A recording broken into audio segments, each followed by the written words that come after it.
everybody so much for coming out on this evening to participate in this peaceful and awesome assembly protesting the inauguration of President Donald Cheeto Head. As we all know, a fearful future is now in the hands of an oligarch, one so narcissistic and egomaniacal that his very verbiage is threatening to our way of life and liberty. Our future is murky, and I think we can see through his appointments that it is only going to get worse before it gets better. As I prepared to come here today and talk to you, I asked myself, how can I share my concerns with others? How can I voice my angst, my terror, my disgust?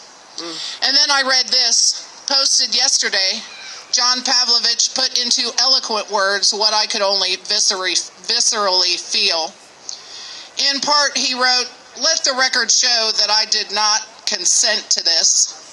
Let it show that I did not vote for this man, that he does not represent me, and that I do not believe he is deserving of being there."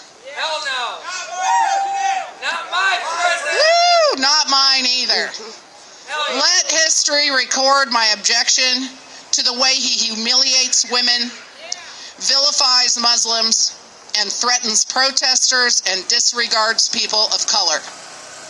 Let it record my repulsion at his tremendous cruelty, his lack of compassion, his contempt for dissension, and absence of simple decency. Let witnesses Let witnesses mark down my disgust at the way he boasts of infidelity, of how he ridicules a disabled reporter, attacks female opponents for their appearance, and marginalizes immigrants. Let it be remembered that I did not buy into the fear that he perpetrated. Let it be remembered that I did not look the other way when women accused him of assault, when the reality of his Russian alliances came to light, when he refused to share his tax records. Let history record my grieving at the racism and bigotry and homophobia that characterized his campaign, marked his supporters, and is evident in his assembling administration.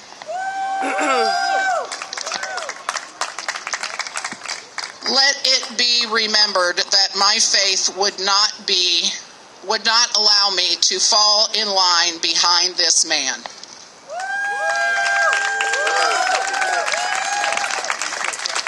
Let the record show that I greatly lamented the day of his inauguration and that I promised to join together with other good people to loudly resist and oppose every unscrupulous, thank you. Every unscrupulous, dangerous, unjust, and dishonest act this new administration engages in. I believe he is a danger to our children.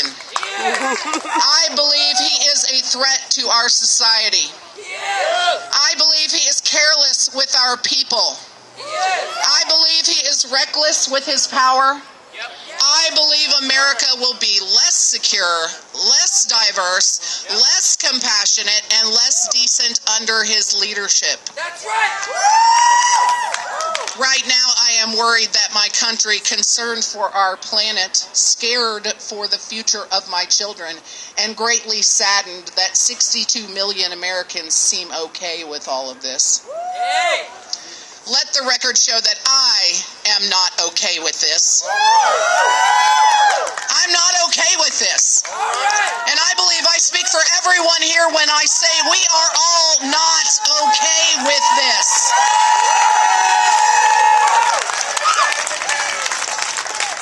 So what can we do about it?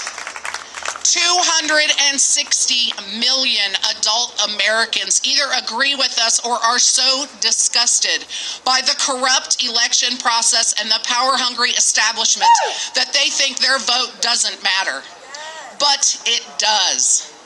It matters that we speak up when we see things happening in our country that we know are wrong. It matters that we gather to protest when we need our voices to be heard. It matters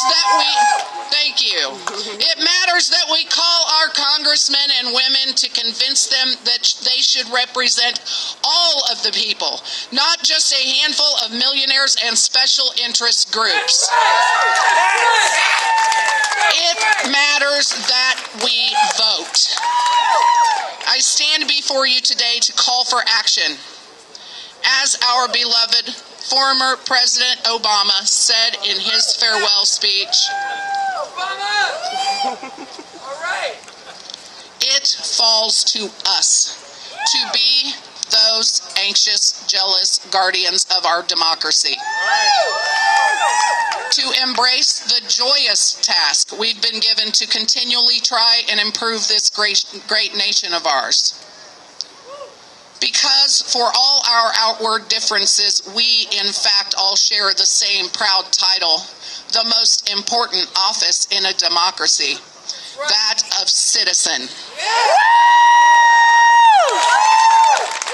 That's what our democracy demands. It needs you.